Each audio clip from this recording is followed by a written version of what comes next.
Udara di tengah pasar malam itu terasa lebih dingin dari malam biasanya. Bau amis bercampur anyir masih menempel di dinding kios yang sudah tutup sejak sore tadi. Hening, hanya terdengar suara air menetes dari atap bocor.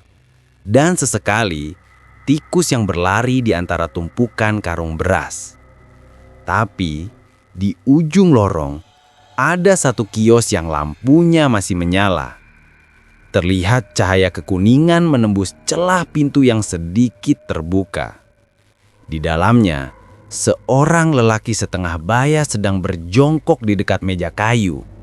Tangannya berlumur darah ayam, dan di depannya terdapat sebuah mangkuk kaleng yang berkarat. Ia mengaduk darah itu perlahan sambil berbisik kecil. "Sudah, Nu, makan saja, makan."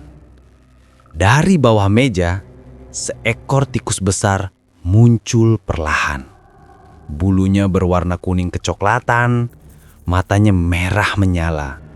Tapi aneh, ada kilau seperti logam di sana. Seperti pantulan emas yang menyala dalam gelap. Tikus itu maju, mengendus lantai. Lalu mulai menjilati darah di mangkuk itu secara perlahan. Suara menyesap terdengar jelas di antara sunyi. Lelaki itu bernama Pak Harto. Ia tersenyum tipis, tapi senyum itu terasa aneh.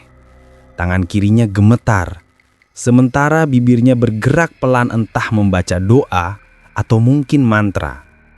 "Besok bantu ya, biar daganganku laku lagi," katanya pelan. Suara langkah kaki dari luar membuatnya tersentak. Ia buru-buru menutup mangkuk, menyembunyikan tikus itu di bawah meja, lalu berdiri. Pak Harto! Suara itu datang dari luar kios. Seorang pemuda dengan rambut gondrong dan jaket jeans lusuh berlari kecil. Napasnya terengah-engah. Pak Harto terkejut. "Astagfirullah. Andi, ngapain kamu malam-malam?" Andi hanya tersenyum.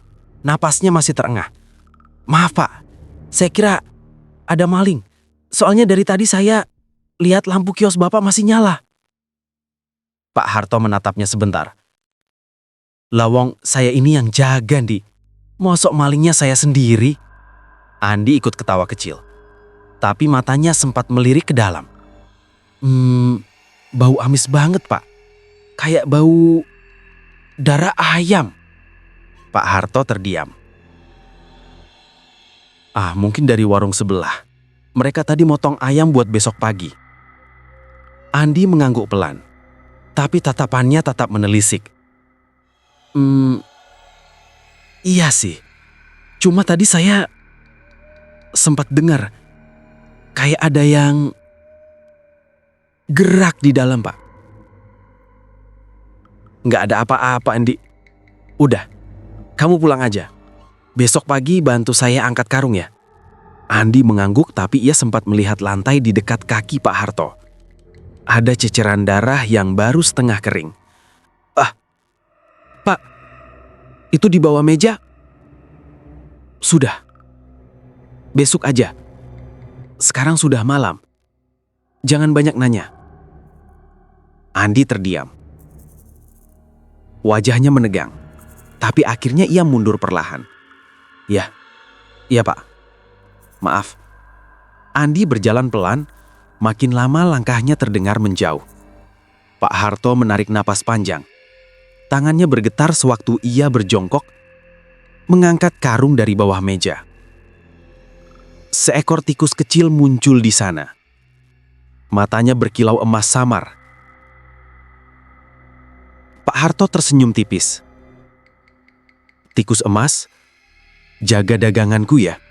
Biar laris, biar rezeki lancar." Tikus itu menunduk seperti mengerti. Tapi dari balik tumpukan karung, ada sesuatu yang lain. Lebih besar, lebih hitam. Napasnya terdengar berat. Pak Harto membeku. Lampu minyak di sudut kios bergetar. Cahayanya berkedip.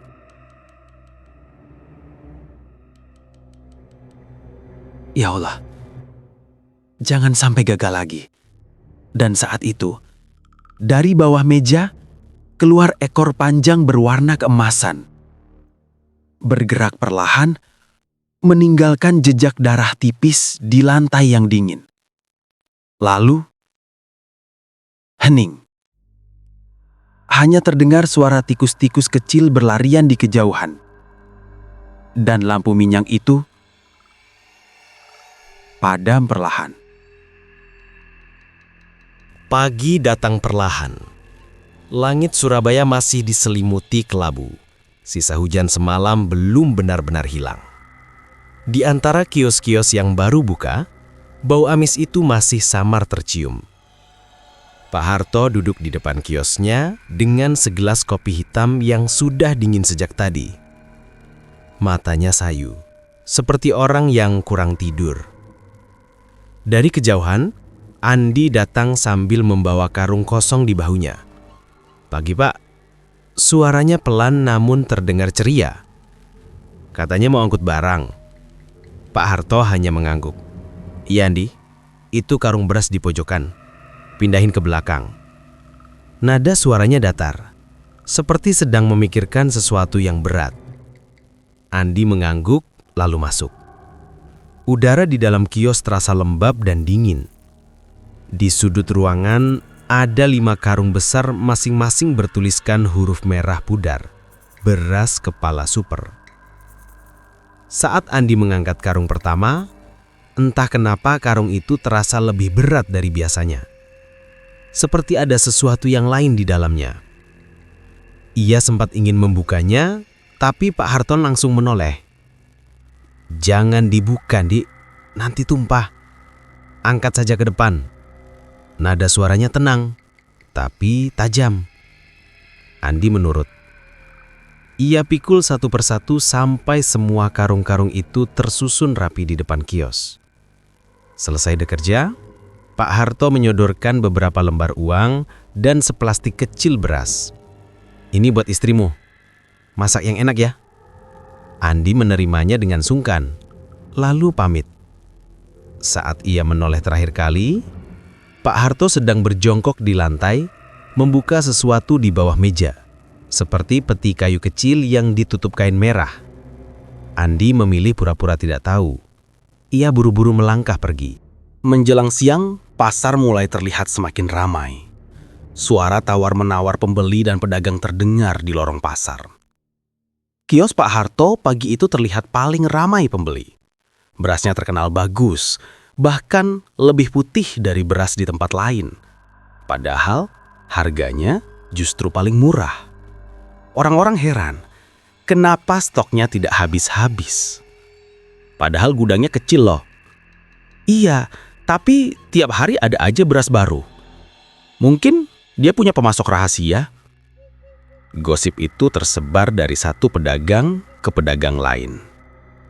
Di warung kopi belakang pasar, Andi duduk diam sambil mengaduk gelasnya. Dari arah belakang kios, Sugeng datang sambil menenteng rokok. Ia menepuk bahu Andi pelan. "Kamu dari pagi bengong terus, Andi? Nggak tidur semalam?" "Tidur, geng. Tapi tadi pagi abis bantu Pak Harto angkat karung." "Wah, enak dong dikasih beras gratis." Andi mengangguk pelan. "Iya, tapi karungnya berat banget. Kayak bukan beras biasa." Sugeng tertawa kecil. "Halah, mungkin kamu aja yang kurang tidur. Udah, jangan kebanyakan mikir. Pasar ini udah banyak gosipnya." Andi menatap ke arah kios Pak Harto. Pembeli datang dan pergi, silih berganti. Tapi Pak Harto tak pernah terlihat lelah. Matanya tetap tajam, tangannya cekatan menakar beras. Dari bangku sebelah, seorang pedagang tua ikut menimpali obrolan mereka. Kios itu tak pernah tutup loh.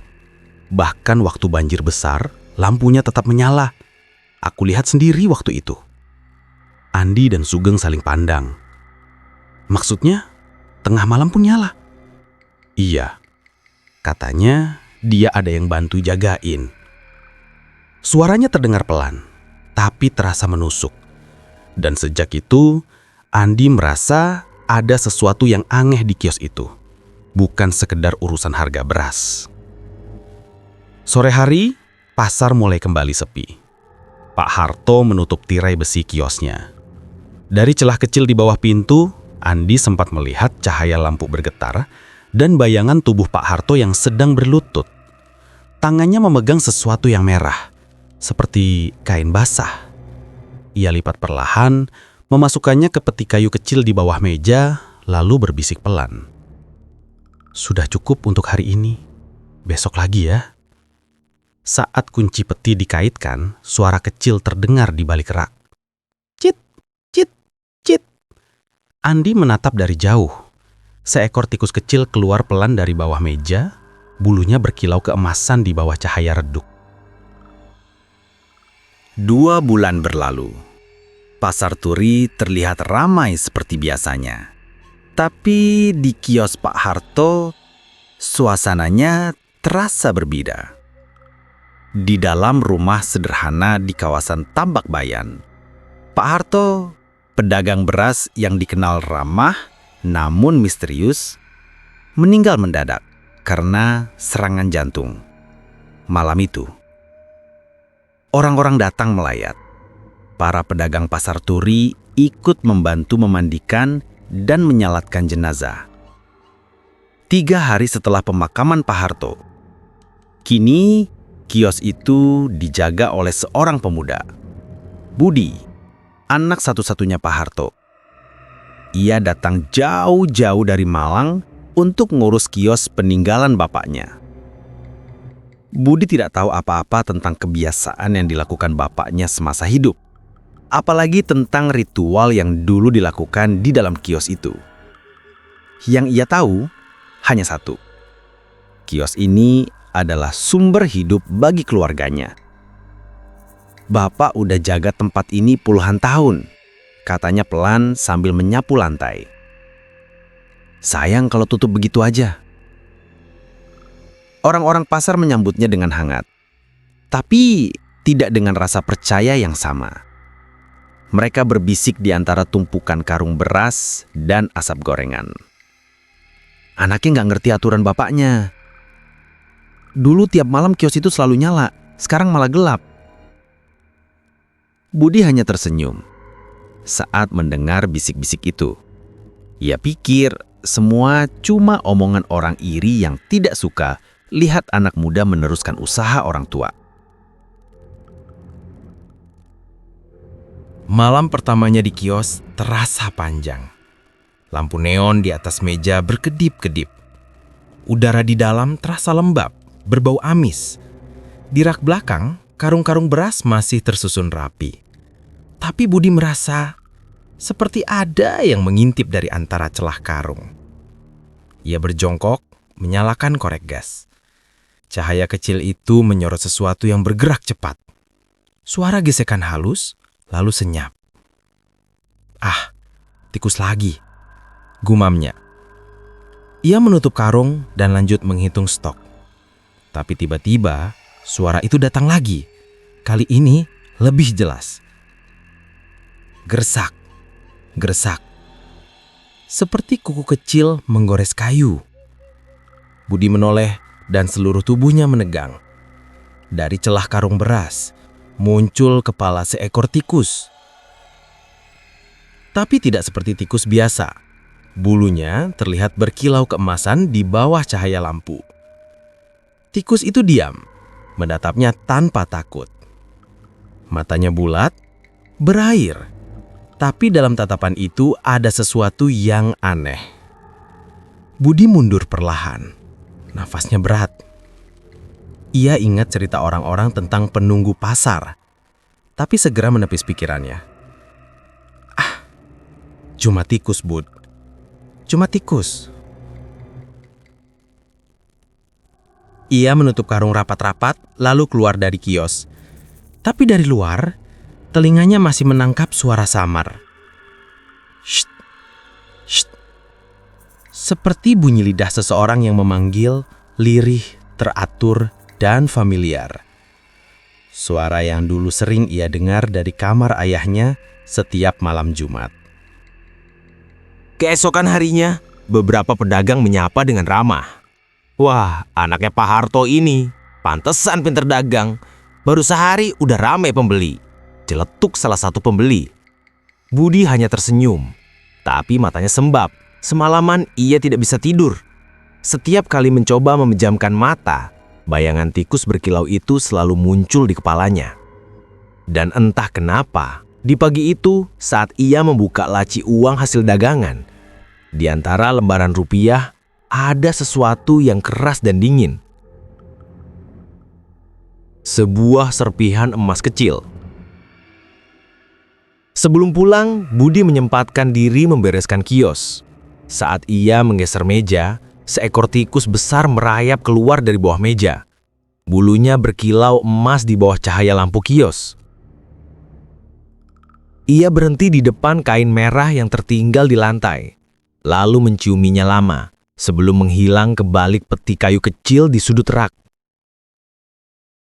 Budi spontan menoleh ke sekeliling, mencari keberadaan tikus tadi. Namun udara tiba-tiba terasa dingin. Entah kenapa saat itu ia merasa seperti ada sosok lain yang sedang memperhatikannya dari balik bayangan rak. Ia melangkah mundur perlahan, menatap pintu kios yang setengah terbuka. Angin malam dari luar membawa bau aneh, wangi dupa bercampur amis darah ayam. Budi buru-buru keluar dan mengunci kios. Tapi dari dalam, setelah kunci berputar, terdengar suara lirih. "Kau sudah kembali, Nak." Ia membeku. Nafasnya tercekak. Suara itu suara ayahnya. Malam itu, udara terasa lebih dingin dari biasanya. Hanya kios Pak Harto yang masih menyisakan cahaya redup dari lampu bohlam yang tergantung. Budi sedang menata karung beras di pojok kios ketika suara langkah perlahan terdengar dari arah lorong. Andi muncul dengan wajah lelah, menenteng bungkus rokok di tangannya. "Bud," panggilnya pelan. Budi menoleh. "Loh, Di, masih keliling aja malam-malam." Andi berdiri sebentar di depan kios. Pandangannya menyapu meja timbangan yang dulu selalu dipakai Pak Harto. "Aku mau ngobrol sesuatu tentang bapakmu." Budi menarik kursi plastik, memberi isyarat Andi untuk duduk. Suara serangga malam terdengar dari atap seng. Sesekali diiringi gonggongan anjing jauh di ujung jalan. "Dulu, waktu aku masih sering bantuin beliau, aku pernah lihat sesuatu di bawah meja ini," kata Andi pelan. "Ada peti kayu kecil, warnanya hitam. Waktu itu kebuka sedikit.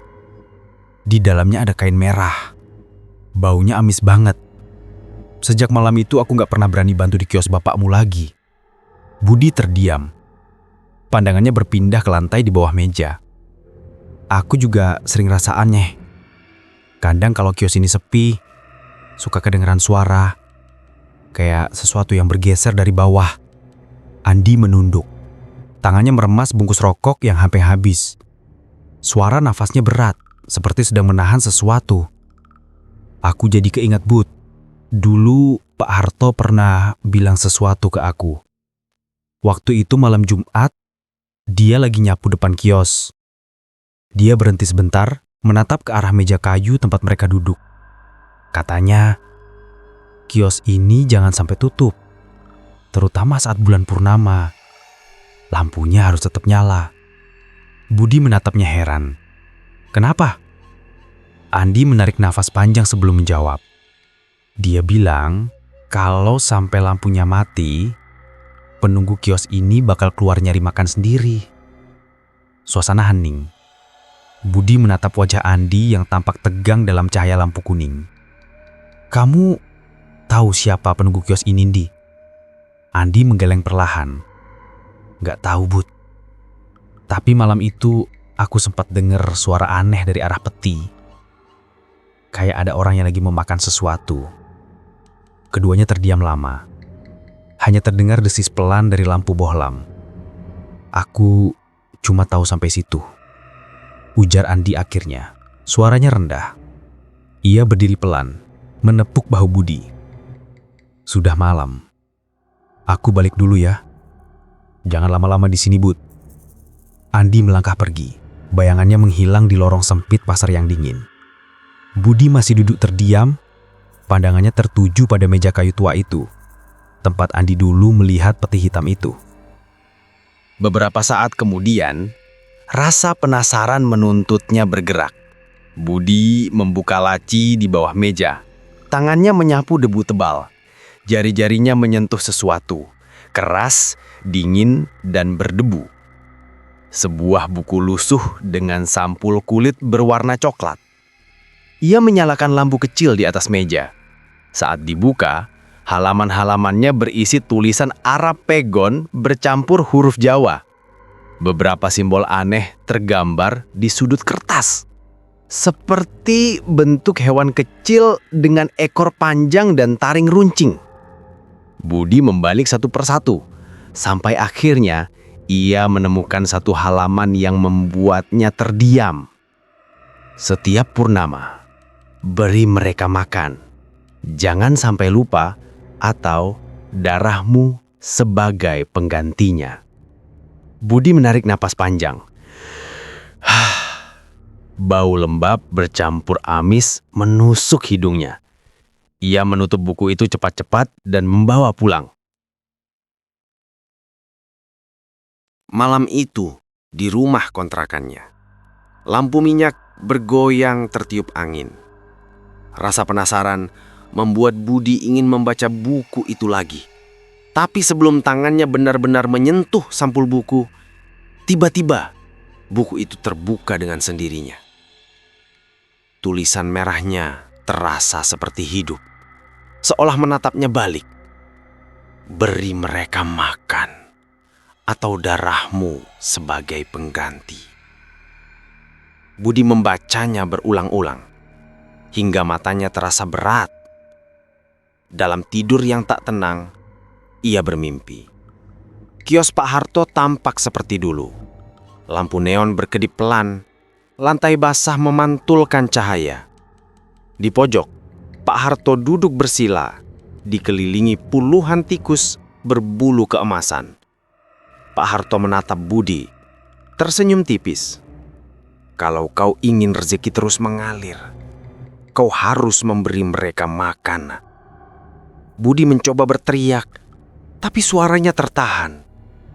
Seekor tikus melompat ke pangkuannya dan menggigit jarinya hingga mengeluarkan darah dan menetes ke lantai. Rasa sakitnya terlalu nyata.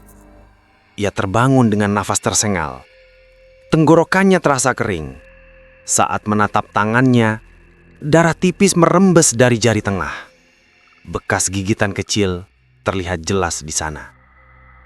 Buku di meja terbuka pada halaman terakhir. Tinta merah itu terlihat basah, seperti baru saja ditulis malam itu. Sudah giliranmu memberi mereka makan. Suara kecil terdengar dari atap. Cit, cit, cit. Seekor tikus muncul dari balik genting. Bulunya berkilau keemasan. Menatap Budi lama, seolah sedang menunggu. Pagi itu terasa hangat. Matahari menyelinap di antara genting pasar turi yang lembab. Kios peninggalan Pak Harto yang kini dijaga Budi tampak paling ramai di antara deretan toko lain. Pembeli datang silih berganti. Beberapa bahkan sampai mengantri di depan kios sebelah. Budi sibuk menakar beras ke dalam timbangan. Peluh menetes dari dahinya, tapi bibirnya tersenyum puas. Sudah seminggu terakhir, dagangannya selalu laku keras. Entah kenapa, orang-orang bilang berasnya lebih pulen, lebih wangi, seolah baru saja dipanen. Tapi di antara kesibukan itu, ada hal yang Budi sendiri tak bisa jelaskan. Setiap malam, suara cicit tikus terdengar dari bawah lantai. Semakin banyak, semakin jelas. Kadang disertai bunyi gesekan seperti karung diseret pelan. Dan anehnya, setiap pagi, beberapa karung beras isinya selalu berkurang Padahal tak ada pembeli malam itu. Pernah suatu kali, saat ia menghitung hasil penjualan, Budi menemukan beberapa koin emas kecil di antara tumpukan uang lusuh. Emas itu halus, bulat tak sempurna, seolah ditempa dari sesuatu yang bukan logam. Ia sempat merasa heran, tapi perasaan herannya segera menghilang, tergantikan dengan rasa puas. Rejeki ya rejeki, gumamnya sambil tertawa kecil. Suatu sore, Andi kembali menemui Budi. Langit sudah mulai gelap. Kios lain mulai menutup satu persatu. Hanya kios Budi yang masih buka. Lampunya menyala terang, seperti menantang malam. Andi berdiri di depan pintu kios. Wajahnya terlihat cemas. "Bud, udahan dulu. Pasar udah sepi. Tutup aja yuk." Budi menoleh cepat. Nada suaranya sedikit meninggi. "Ngapain? Masih banyak yang mau beli. Lihat tuh, berasnya tinggal separuh." Andi melangkah masuk, menatap ke sekitar. Lantai kios tampak kotor, dipenuhi jejak kecil mirip tapak tikus.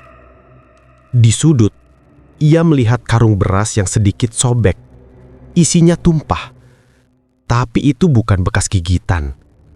Lebih mirip seperti habis disobek tangan kecil berkuku runcing. "Bud, kamu gak ngerasa aneh? Isi karung berasmu berkurang tiap malam, tapi uangmu malah makin banyak. Itu logis gak, coba pikir?" Budi mendengus. "Lo gak usah ikut campur. Gue cuma jualan bukan nyolong. Yang penting rezeki gue jalan terus." "Rezeki dari mana, Bud? Kamu yakin gak ada yang kamu kasih makan selain pembelimu?" Suara Andi mulai bergetar, tapi Budi malah menatapnya dengan tatapan dingin, seperti bukan dirinya sendiri. "Udah Andi, lo gak usah ngatur gue. Gue tahu apa yang gue lakuin." Andi terdiam. Ada sesuatu dalam nada suara Budi. Keras tapi juga berat, seperti suara Pak Harto dulu. Senyum kecil muncul di bibir Budi. Samar, tapi aneh. Rezeki gak datang sendiri, Andi. Kadang ada yang bantu ngatur dari bawah. Andi merinding. Ia melangkah mundur, menatap ke arah lantai. Dari bawah meja, suara cicit kecil terdengar. Lalu berhenti tiba-tiba. "Lo dengar itu, Bud?" Budi hanya diam, matanya menatap kosong ke arah karung beras. Senyumnya melebar perlahan. Mereka... Malam Jumat Kliwon, pasar turi tenggelam dalam kegelapan. Pemadaman listrik membuat seluruh deretan kios tampak sunyi. Hanya suara angin malam yang lewat di antara seng dan papan lapuk. Dari kejauhan, suara anjing menyalak, pendek, terputus, lalu diam tiba-tiba. Kios Budi masih tetap buka. Meski lampu padam, tapi cahaya redup dari lilin di meja kayu membuat bayangan Budi menari di dinding. Ia duduk sendiri di sudut kios, rokok di tangannya sudah lama mati. Wajahnya tampak letih, matanya menatap kosong ke lantai, ke arah papan yang selama ini menyembunyikan sesuatu. "Kenapa sepi banget ya malam ini?" gumamnya setengah sadar. Lilin berkedip pelan, lalu padam tertiup angin yang entah dari mana datangnya. Kegelapan langsung menelan ruangan itu. Dalam sepi itu, suara pertama mulai terdengar. Cicit, cicit, cicit. Awalnya pelan, lalu bertambah banyak. Lantai di bawah kakinya bergetar halus, seperti ada ratusan kaki kecil yang berlari bersamaan. Budi menelan ludah. "Udah ya, udah makan kan semalam?" bisiknya pelan. Tapi kali ini tak ada yang berhenti. Dari celah papan, tikus-tikus keluar satu persatu. Lebih besar, lebih banyak, bulu mereka tampak berkilau keemasan di selah gelap. Mereka bergerak membentuk lingkaran di sekeliling Budi. Matanya berkilat merah seperti bara kecil. "Pergi," katanya pelan. "Udah, Aku udah kasih makan. Tikus-tikus itu berhenti. Hening beberapa detik, lalu dari tengah-tengah lingkaran, lantai itu seperti bergeser. Sebuah sosok muncul dari bawah lantai. Tikus paling besar di antara semuanya. Bulunya benar-benar keemasan, matanya memantulkan cahaya lilin yang tersisa. Dari tubuhnya tercium bau anyir bercampur amis. Ia berdiri tegak di atas dua kaki, ekornya panjang menyapu lantai. Mulutnya terbuka perlahan, yang keluar bukan suara cicit seperti tikus lainnya, tapi suara berat, serak, seperti suara manusia yang sudah lama tak bersuara. Kau, hutangmu belum lunas, Budi. Budi membeku, kakinya tak bisa digerakkan. Suara itu terdengar di kepalanya, bukan di telinga, seolah berbicara langsung di dalam pikirannya. Aku udah kasih makan tiap malam. Udah, sumpah udah. Tikus itu menunduk sedikit. Senyumnya lebar. Tapi malam ini, giliranmu. Semua tikus di sekelilingnya bergerak bersamaan. Suara cicit berubah seperti tawa, ramai, menutup seluruh bunyi lain. Budi melangkah mundur, tapi pintu kios terkunci rapat dari dalam. Ia menarik gagang sekuat tenaga, namun masih tak bergeming. Lalu dari dalam kegelapan, terdengar suara yang ia kenal. Suara serak, pelan, tapi jelas. Suara yang pernah ia dengar dalam mimpi-mimpi anehnya. Setiap purnama, beri mereka makan. Jangan sampai lupa, atau darahmu sebagai penggantinya. Suara itu suara ayahnya, Pak Harto. Budi menjerit, tapi jeritannya tenggelam oleh suara tikus-tikus yang kini menutupi seluruh lantai. Cahaya lilin padam, kegelapan menyelimuti segalanya. Di tengah kegelapan itu, satu cahaya kecil berkilat di lantai. Serpihan emas, basah oleh sesuatu yang merah. Pagi berikutnya, pasar kembali ramai. Pedagang mulai membuka kios masing-masing. Tapi kios Budi masih terlihat tutup. Gemboknya terpasang dari dalam. Tak ada suara, tak ada siapapun di sana. Orang-orang saling berbisik. Katanya malam tadi, dari dalam kios itu terdengar suara seperti tawa kecil. Disusul bunyi karung diseret pelan. Dan sejak hari itu, kios Pak Harto tak pernah dibuka lagi. Sudah hampir sebulan sejak kios nomor Pak Harto ditutup. Gemboknya masih menggantung di sana, berkarat, tapi tak ada yang berani menyentuhnya. Orang-orang pasar mulai bicara pelan setiap melewati deretan kios itu. Cerita selalu berubah-ubah, tapi inti yang sama selalu kembali terdengar. Dulu ada orang yang hilang di situ. Sebagian bilang Budi pergi tanpa pamit. Sebagian lagi bersumpah melihat bayangannya berdiri di dalam kios. Padahal pintunya tergembok dari dalam. Setiap malam Jumat Kliwon, udara di sekitar kios terasa lebih lembab. Bau anyir bercampur wangi dupa. Kios lain di sekitarnya memilih tutup lebih cepat. Andi masih bekerja di pasar itu. Sebagai penjaga malam, ia sering berkeliling memeriksa satu persatu kios. Tapi, tiap kali sampai di depan kios Pak Harto, langkahnya selalu melambat. Ia bisa merasakan hawa dingin yang berbeda keluar dari balik pintu kayu itu. Suatu malam, sekitar pukul 2, ia duduk di bangku panjang di depan kios sambil menyalakan rokok. Asapnya mengebul perlahan, bercampur kabut tipis. Suara pasar benar-benar sepi. Hanya suara tikus-tikus kecil berlarian di antara tumpukan karung dan papan usang. Andi menatap gembok itu lama. Lalu, krit, krit, krit. Dari dalam kios terdengar suara goresan. Pelan tapi terus berulang. Seperti kuku kecil yang menggesek kayu dari dalam. Andi langsung berdiri. Matanya menatap ke celah pintu. Gelap. Tapi di sana, samar-samar ia melihat sesuatu berkilat. Seperti pantulan cahaya di antara tumpukan beras. Budi? Tidak ada jawaban. Hanya udara dingin yang keluar dari celah pintu. Membawa aroma aneh. Campuran wangi beras, darah, dan dupa yang sudah lama padam. Beberapa tikus kecil berlarian melewati kakinya. Andi menunduk. Mereka membawa sesuatu di mulut. Potongan kertas uang lusuh, basah, meneteskan cairan merah pekat. Rokok di tangan Andi jatuh ke lantai. Nafasnya tersekat. Ia mundur perlahan, menatap pintu kios itu sekali lagi sebelum pergi. Sejak malam itu, ia tak pernah berani melewati kios itu lagi. Tapi setiap kali ia berjaga, dari kejauhan selalu ada suara samar yang sama. Cit, cit, cit, seperti sesuatu yang terus makan di dalam gelap.